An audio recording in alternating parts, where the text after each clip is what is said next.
ரத்தத்துல விஷம் ரொம்ப பரவிடுச்சு. அவங்க உயிருக்கு ஆபத்து இருக்கு. பிழைக்கிறது ரொம்ப கஷ்டம். டாக்டர், தயவுசெய்து அவளை காப்பாத்துங்க டாக்டர். இந்த மாதிரிலாம் பேசாதீங்க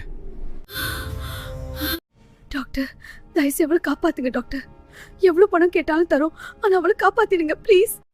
ஐஸ்வர்யா பண்ண தப்புக்கெல்லாம் தான் இப்போ அவங்க தண்டனை அனுபவிச்சுக்கிட்டு இருக்காங்கங்க.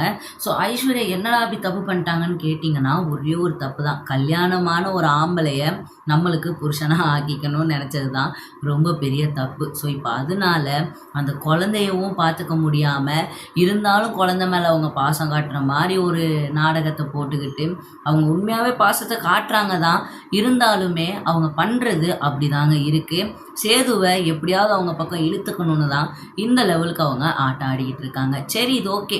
இப்போ இந்த தேள் விஷயத்துக்கு வந்தீங்கன்னா, தேள் பிள்ளையை நோக்கி தான் போகுது. ஆனால் கடவுள் புண்ணியத்தில் அது அந்த குழந்தைய எதுவுமே பண்ணலைங்க. அதுக்குள்ளேயே இந்த ஐஸ்வர்யா அதை பார்க்குறாங்க. என்ன பிள்ளையை நீ தனியாக விட்டு போயிட்டியே, உனக்கு அறிவே இல்லையான்னு சேது திட்டுறாருங்க. ஸோ இப்படி திட்டின உடனே அந்த ஐஸ்வர்யா தேளை பார்த்துட்டாங்க. ஸோ தேளை பார்த்தோடனே அதை தட்டி விடணும்னு போகிறாங்க. அவங்கள தள்ளி விட்டுட்டாங்க. ஸோ தள்ளி விட்ட உடனே அந்த தேள் வேறு பக்கமாக போயிடுச்சு. ஆனால் தேள் ஐஸ்வர்யாவை கொட்டிருச்சுங்க.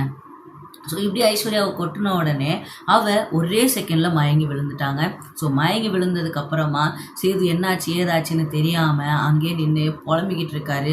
அண்ட் அதுக்கப்புறம் ஹாஸ்பிட்டலுக்கு தூக்கிட்டு ஓடுறாங்க. இருக்கிற எல்லாரும் பயத்தில் இருக்காங்க. ஸோ என்ன ஆச்சுன்னே தெரியாமல் ரொம்பவே பதட்டமாக இருக்காங்கங்க. ஸோ இந்த நிலமையில் இப்போ அங்கே என்ன நடக்குதுன்னு பார்த்தீங்கன்னா, டாக்டர் விஷம் ரொம்ப பரவிடுச்சுங்க. இந்த நிலமையில் அவளை காப்பாற்றுறது ரொம்ப ரொம்ப கஷ்டம் அப்படின்னு வேறு சொல்லிட்டாங்க. ஸோ இதை கேட்ட உடனே அங்கே இருக்கிற எல்லாருமே ஷாக் ஆகிட்டு, எப்படியாவது காப்பாற்றி கொடுத்துருங்களேன் அப்படின்னு கெஞ்சிக்கிட்டு இருக்காங்க. ஸோ நீங்கள் என்ன நினைக்கிறீங்க? ஐஸ்வர்யாவுக்கு ஒன்றும் ஆகாதரா அப்படின்னு நினைக்கிறவங்க இந்த வீடியோக்கு ஒரு லைக் அண்ட் கமெண்ட் கொடுத்து மறக்காமல் சப்ஸ்கிரைப் பண்ணிக்கோங்க. ஸோ தேங்க்யூ ஃபார் வாட்சிங்.